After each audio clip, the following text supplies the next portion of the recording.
കേരളത്തിലെ ഉന്നത വിദ്യാഭ്യാസ മേഖലയിലും യുവാക്കളുടെ തൊഴിലവസരങ്ങൾ വർദ്ധിപ്പിക്കുന്നതിലും ഊന്നിയുള്ള പ്രഖ്യാപനങ്ങളുമായിട്ടാണ് മുഖ്യമന്ത്രി അവതരിപ്പിച്ച ആദ്യ ബജറ്റ് നമ്മുടെ മുന്നിലേക്ക് വരുന്നത്. പഠനത്തിനായി വിദ്യാർത്ഥികൾ പുറത്തു പോകുന്ന പ്രവണത അവസാനിപ്പിച്ച് കേരളത്തിൽ അന്താരാഷ്ട്ര നിലവാരത്തിലുള്ള പഠനം ഉറപ്പാക്കാൻ കേരള നോളജ് വാലി പദ്ധതി പ്രഖ്യാപിച്ചിരിക്കുന്നു. പുതിയ തൊഴിൽ പ്രവണതകൾ നിരീക്ഷിച്ചുകൊണ്ട് അതിനനുസരിച്ച് യുവാക്കൾക്ക് തൊഴിലവസരങ്ങൾ സൃഷ്ടിക്കുന്നതിന് വേണ്ടി ഗ്ലോബൽ വാച്ച് ടവർ സ്ഥാപിക്കുമെന്ന് പറഞ്ഞിരിക്കുന്നു.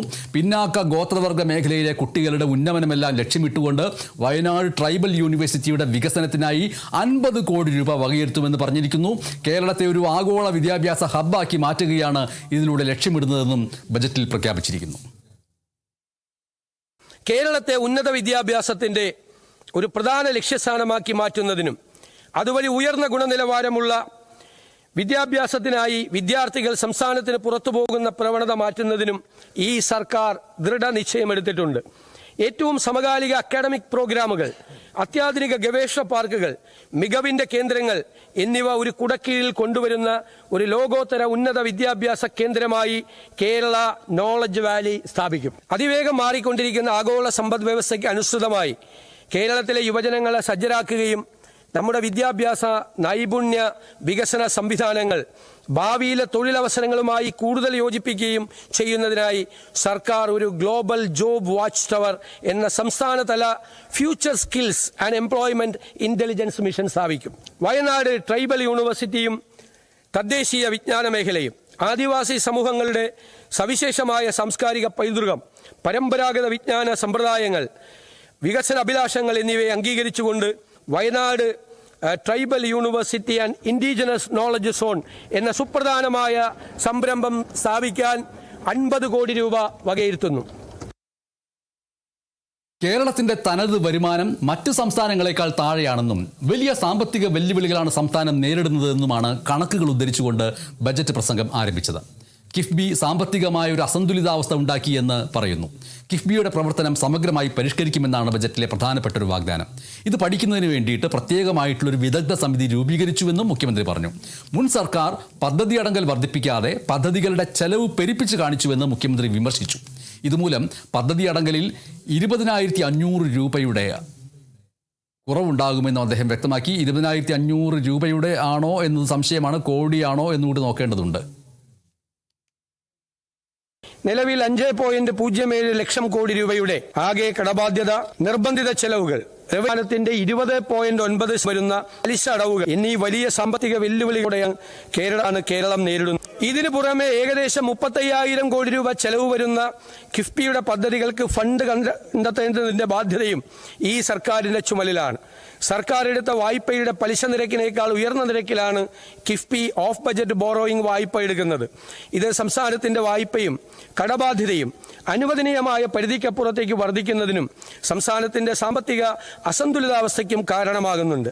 ഇക്കാര്യങ്ങൾ കണക്കിലെടുത്തുകൊണ്ട് ഒരു വിദഗ്ധ സമിതിയെ നിയോഗിച്ച് കിഫ്ബിയുടെ നിലവിലെ പ്രവർത്തന രീതി സമഗ്രമായി പരിഷ്കരിക്കുന്നതിന് നടപടി കൈക്കൊള്ളുന്നതാണ്.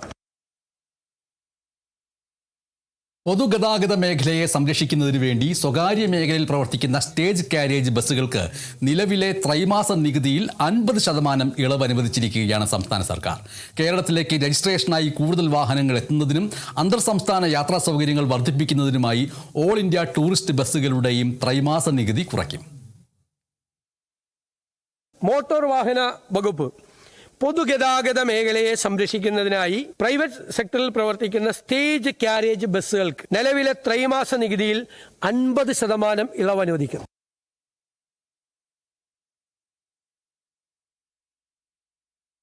സംസ്ഥാന ബജറ്റിൽ ആരോഗ്യ മേഖലയിലേക്കും സുപ്രധാനമായ പ്രഖ്യാപനങ്ങളുണ്ടായി.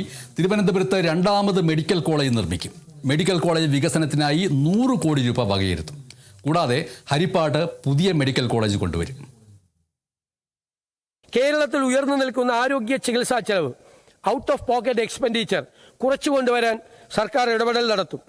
കാസർഗോഡ്, ഇടുക്കി, വയനാട്, മഞ്ചേരി മെഡിക്കൽ കോളേജുകളിലെ അവസ്ഥ ഇപ്പോഴും ശോചനീയമായി തുടരുകയാണ്. ഇവിടങ്ങളിൽ അടിസ്ഥാന സൗകര്യങ്ങൾ, ജീവനക്കാർ, ഉപകരണങ്ങൾ എന്നിവ മെച്ചപ്പെടുത്തുന്നതിനുള്ള നടപടികൾ സ്വീകരിക്കും. അതുപോലെ തിരുവനന്തപുരത്തെ 2ാം മെഡിക്കൽ കോളേജ് പ്രവർത്തനക്ഷമമാക്കും. ഹരിപ്പാട് ഒരു പുതിയ മെഡിക്കൽ കോളേജ് സ്ഥാപിക്കും. ഇതിനെല്ലാമായി 100 കോടി രൂപ വകയിരുത്തുന്നു. കേരളത്തെ ആരോഗ്യ ടൂറിസത്തിന്റെ ഡെസ്റ്റിനേഷനാക്കി മാറ്റാൻ റീച്ച് കേരള എന്നുള്ള പദ്ധതി നടപ്പിലാക്കും. തിരഞ്ഞെടുത്ത മെഡിക്കൽ കോളേജുകൾക്ക് സ്വയംഭരണ പദവിയും അവർക്ക് എയിംസ് നിലവാരത്തിലുള്ള സേവനങ്ങളും അക്കാഡമിക് മികവും കൈവരിക്കാൻ ആവശ്യമായ പിന്തുണ നൽകും. കടലിന്റെ അവകാശം കടലിന്റെ മക്കൾക്ക് എന്ന പ്രഖ്യാപനത്തോടെ സംസ്ഥാനത്തെ മത്സ്യത്തൊഴിലാളികൾക്കും തീരദേശവാസികൾക്കും വലിയ ആശ്വാസം പകരുന്ന പദ്ധതികളാണ് ബജറ്റിൽ പ്രഖ്യാപിച്ചത്. മത്സ്യബന്ധന മേഖലയ്ക്ക് അധികമായിട്ട് 50 കോടി രൂപ അനുവദിച്ചു. മത്സ്യത്തൊഴിലാളികളുടെ അപകട ഇൻഷുറൻസ് തുക പരിഷ്കരിക്കും. ബോട്ടുകൾക്കുള്ള മണ്ണെണ്ണ സബ്സിഡി ലിറ്ററിന് 75 രൂപയായി ഉയർത്തി. വേഗത്തിലുള്ള രക്ഷാപ്രവർത്തനങ്ങൾക്കും റെസ്ക്യൂ ബോട്ടും സ്ത്രീകൾക്ക് മത്സ്യക്കച്ചവടത്തിനായി ഷീ സ്കൂട്ടറും നൽകും. സർ, മത്സ്യബന്ധന വകുപ്പിന് 133.43 കോടി രൂപയും ഹാർബർ എഞ്ചിനീയറിംഗ് വകുപ്പിന് 34 കോടി രൂപയും Kerala university of fisheries and ocean സ്റ്റഡീസിന് 33.5 കോടി രൂപയുൾപ്പെടെ 200.93 കോടി രൂപ വകയിരുത്തുന്നു. ഇതിനു പുറമെ മത്സ്യബന്ധന വകുപ്പിന്റെ വിവിധ പ്രവർത്തനങ്ങൾക്കായി 50 കോടി രൂപ അധികമായി വകയിരുത്തുന്നു.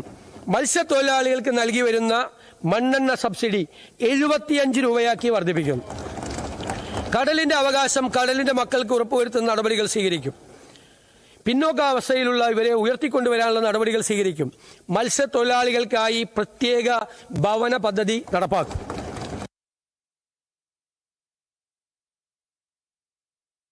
വനം വന്യജീവി സംരക്ഷണത്തിന് 243 കോടി 80 ലക്ഷം രൂപ വകയിരുത്തും. കടുവ, പുലി എന്നിവയുടെ സെൻസസ് നടത്തി അവയെ മാറ്റിപ്പാർപ്പിക്കാനുള്ള നടപടികൾ സ്വീകരിക്കും. മനുഷ്യ വന്യജീവി സംഘർഷം ആധുനിക സാങ്കേതിക വിദ്യയുടെ സഹായത്തോടെ പരിഹരിക്കാൻ 192 കോടി 20 ലക്ഷം രൂപയും വകയിരുത്തി. വനം വന്യജീവി സംരക്ഷണ പ്രവർത്തനങ്ങൾക്കായി 243.80 കോടി രൂപ വകയിരുത്തുന്നു. സംസ്ഥാനത്ത് മലയോര കർഷകരും മറ്റ് ജനങ്ങളും വന്യജീവി ആക്രമണങ്ങളുടെ ഭീഷണിയിലാണ്. കേരളത്തിലെ കടുവ, പുലി എന്നിവയുടെ ശാസ്ത്രീയ സെൻസസ് നടത്തി അവയെ മാറ്റിപ്പാർപ്പിക്കുന്നതിനുള്ള നിയമവിധേയമായ നടപടി സ്വീകരിക്കും. മനുഷ്യ വന്യജീവി സംഘർഷം ലഘൂകരിക്കുന്നതിനായി ആധുനിക സാങ്കേതിക വിദ്യയുടെ സാധ്യതകൾ പ്രയോജനപ്പെടുത്തും. ഇതിനായി ആകെ 192.20 കോടി രൂപ വകയിരുത്തുന്നു. വന്യജീവി ശല്യം ഏറെ രൂക്ഷമായ പ്രദേശങ്ങളിൽ കൂടുതൽ RRT സംഘത്തെ വിന്യസിക്കും. ബജറ്റിലെ മറ്റൊരു പ്രധാനപ്പെട്ട സവിശേഷത 3 തെക്കൻ ജില്ലകളെ ബന്ധിപ്പിച്ചുകൊണ്ട് ദക്ഷിണ കേരള സാമ്പത്തിക ഇടനാഴി പ്രഖ്യാപിച്ചതാണ്. 3 മേഖലകളായി തിരിച്ചാകും ഈ പദ്ധതി നടപ്പാക്കുക. ഇതനുസരിച്ച് തിരുവനന്തപുരത്തെ കേരളത്തിൻ്റെ വിജ്ഞാന ഹബ്ബായും, കൊല്ലത്തെ ധാതു സംസ്കരണത്തിൻ്റെയും അപൂർവ ധാതുക്കളുടെയും കേന്ദ്രമായും, ആലപ്പുഴയെ ഇന്ത്യയുടെ ബ്ലൂ ഇക്കണോമി തലസ്ഥാനമായും മാറ്റുമെന്നാണ് പ്രഖ്യാപനം. Kerala economic corridor and rare earth and critical mineral corridor, ലോകോത്തരമായ വിഴിഞ്ഞത്തെ ആഴക്കടൽ തുറമുഖം, തീരദേശത്തെ നിർണായകമായ ധാതു സമ്പത്ത്, അപൂർവ ധാതുക്കളുടെ നിക്ഷേപങ്ങൾ, ബഹിരാകാശ സാങ്കേതിക സ്ഥാപനങ്ങൾ, സമാനതകളില്ലാത്ത സാധ്യതകളുള്ള ഒരു ബ്ലൂ ഇക്കോണമി എന്നിങ്ങനെ സവിശേഷ ഘടകങ്ങൾ ഒത്തുചേരുന്ന തെക്കൻ ജില്ലകളാണ് തിരുവനന്തപുരവും കൊല്ലവും ആലപ്പുഴയും. ഈ 3 ജില്ലകളെയും തന്ത്രപരമായ ദേശീയ പ്രാധാന്യമുള്ള ഒരു ഏകീകൃത സാമ്പത്തിക മേഖലയായി യോജിപ്പിക്കുന്ന സദേൺ കേരള ഇക്കണോമിക് കോറിഡോർ സൃഷ്ടിക്കും. തിരുവനന്തപുരം കേരളത്തിന്റെ നോളജ് ആൻഡ് സ്പേസ് ടെക്നോളജി ഹയും, ധാതു സംസ്കൃതിന്റെ ആലപ്പുഴ ഇന്ത്യയുടെ ബ്ലൂ മേഖലകളിലൂടെയല്ല, സംയോജിത പ്രാദേശിക ക്ലസ്റ്ററുകളിലൂടെയാണ് ആധുനിക സാമ്പത്തിക വളർച്ച കൂടുതലായി സംഭവിക്കുന്നത്. കലാ സാംസ്കാരിക മേഖലയിലും വൻ പ്രഖ്യാപനങ്ങളാണ് ബജറ്റ് മുന്നോട്ട് വച്ചിരിക്കുന്നത്. കൊച്ചിയിൽ അത്യാധുനികമായ സൗകര്യങ്ങളോടുകൂടിയ ഫിലിം സിറ്റി സ്ഥാപിക്കാൻ ബജറ്റിൽ 100 കോടി രൂപ വകയിരുത്തി. മലയാള സിനിമയുടെ പിതാവായ JC ഡാനിയലിൻ്റെ സ്മരണയ്ക്കായി ചിത്രനഗരം എന്ന പദ്ധതി നടപ്പാക്കും. അന്തരിച്ച പ്രശസ്ത സംഗീത സംവിധായകൻ ജോൺസൺ മാസ്റ്ററുടെ ഓർമ്മയ്ക്കായി തൃശ്ശൂരിൽ അത്യാധുനിക മ്യൂസിക് അക്കാദമി സ്ഥാപിക്കുമെന്നും മുഖ്യമന്ത്രി പ്രഖ്യാപിച്ചു. അടുത്തിടെ അന്തരിച്ച നടൻ സലീംകുമാറിന് എറണാകുളത്ത് സ്മാരകം നിർമ്മിക്കാൻ 1 കോടി രൂപയും അനുവദിച്ചു. മലയാള സിനിമ മേഖലയെ വികസിപ്പിക്കാൻ സർക്കാർ സമഗ്ര പദ്ധതികൾ തയ്യാറാക്കും. ഇതിന്റെ ഭാഗമായി JC Daniel international film city ചിത്രനഗരം കൊച്ചിയിൽ സ്ഥാപിക്കും. സിനിമയ്ക്ക് വ്യവസായ പദവി നൽകൽ, അന്താരാഷ്ട്ര ചലച്ചിത്രോത്സവത്തിനായി സ്ഥിരമായ വേദി സൃഷ്ടിക്കൽ, ആന്റി പൈറസി സെല്ലുകൾ രൂപീകരിക്കൽ, ദേശീയ അന്താരാഷ്ട്ര സിനിമാ നിർമ്മാണത്തെ ആകർഷിക്കുന്നതിന് അനുയോജ്യമായ അന്തരീക്ഷം രൂപപ്പെടുത്തൽ എന്നിവ ഈ പദ്ധതിയിലൂടെ ലക്ഷ്യമിടുന്നു. ഇതിനായി 100 കോടി രൂപ വകയിരുത്തുന്നു. അന്തരിച്ച പ്രശസ്ത നടൻ സലീം കുമാറിന് എറണാകുളം ജില്ലയിൽ സ്മാരകം നിർമ്മിക്കുന്നതിന് 1 കോടി രൂപ വകയിരുത്തുന്നു. അന്തരിച്ച എഴുത്തുകാരൻ MT വാസുദേവൻ നായരുടെ പേരിൽ കോഴിക്കോട്ട് കൾച്ചറൽ പാർക്ക് സ്ഥാപിക്കാൻ ബജറ്റിൽ പ്രഖ്യാപനമുണ്ട്. ഇതിനായി 50 കോടി രൂപയാണ് വകയിരുത്തിയിരിക്കുന്നത്. ഇവിടെ ജൻസി വിദ്യാർത്ഥികൾക്കടക്കം തങ്ങളുടെ കലാപ്രകടനങ്ങൾ അവതരിപ്പിക്കാനുള്ള പ്രത്യേക അവസരവും വേദിയും ഒരുക്കുമെന്നും മുഖ്യമന്ത്രി VD സതീശൻ പറഞ്ഞു. അതേസമയം കൾച്ചറൽ പാർക്ക് സ്ഥാപിക്കും എന്ന ബജറ്റ് പ്രഖ്യാപനത്തിൽ മുഖ്യമന്ത്രി VD സതീശന് നന്ദി അറിയിച്ചിരിക്കുകയാണ് MTയുടെ മകൾ അശ്വതി. തീരുമാനം അച്ഛനുള്ള ആദരവാണ് എന്ന് കുറിപ്പിൽ പറയുന്നു. സ്മാരകം വേണമെന്ന് അദ്ദേഹം ഒരിക്കലും ആഗ്രഹിച്ചിരുന്നില്ല. എന്നാൽ അച്ഛൻ്റെ ഓർമ്മയ്ക്കായി സവിശേഷമായ ഒന്ന് മകളായ താൻ ആഗ്രഹിച്ചിരുന്നുവെന്ന് അശ്വതി തൻ്റെ ഫേസ്ബുക്ക് പേജിൽ കുറിച്ചു. MT വാസുദേവൻ നായർ സ്മാരക കൾച്ചറൽ പാർക്ക് ലോകം ഡിജിറ്റൽ സംസ്കാരത്തിൻ്റെ സ്വാധീന വലയത്തിലായതോടെ നമ്മുടെ സാംസ്കാരിക തനിമ ഭീഷണി നേരിടുകയാണ്. കേരളത്തിൻ്റെ തനത് കലാ സാംസ്കാരിക മേഖലയെ സംരക്ഷിക്കുന്നതിനും പരിപോഷിപ്പിക്കുന്നതിനുമായി യശസ്വതീയനായ MT വാസുദേവൻ നായരുടെ പേരിൽ കോഴിക്കോട് ഒരു കൾച്ചറൽ പാർക്ക് സ്ഥാപിക്കും. ഇവിടെ കഥകളി, കൂത്ത്, തുള്ളൽ, തെയ്യം, ഒപ്പന, മാപ്പിളപ്പാട്ട്, മർഗംകളി, അയിനിപ്പാട്ട്, ഗോത്രകലാരൂപങ്ങൾ എന്നിവ അവതരിപ്പിക്കുന്നതിനുള്ള സൗകര്യം ഉണ്ടാകും. ജൻസി കുട്ടികളുടെ ഷോർട്ട് ഫിലിമുകൾ, ചെറുപ്പക്കാരുടെ ഡോക്യുമെൻ്ററികൾ പ്രദർശിപ്പിക്കുന്നതിനും നൃത്ത സംഗീത പരിപാടികൾ അവതരിപ്പിക്കുന്നതിനുള്ള സൗകര്യങ്ങൾ ഒരുക്കും.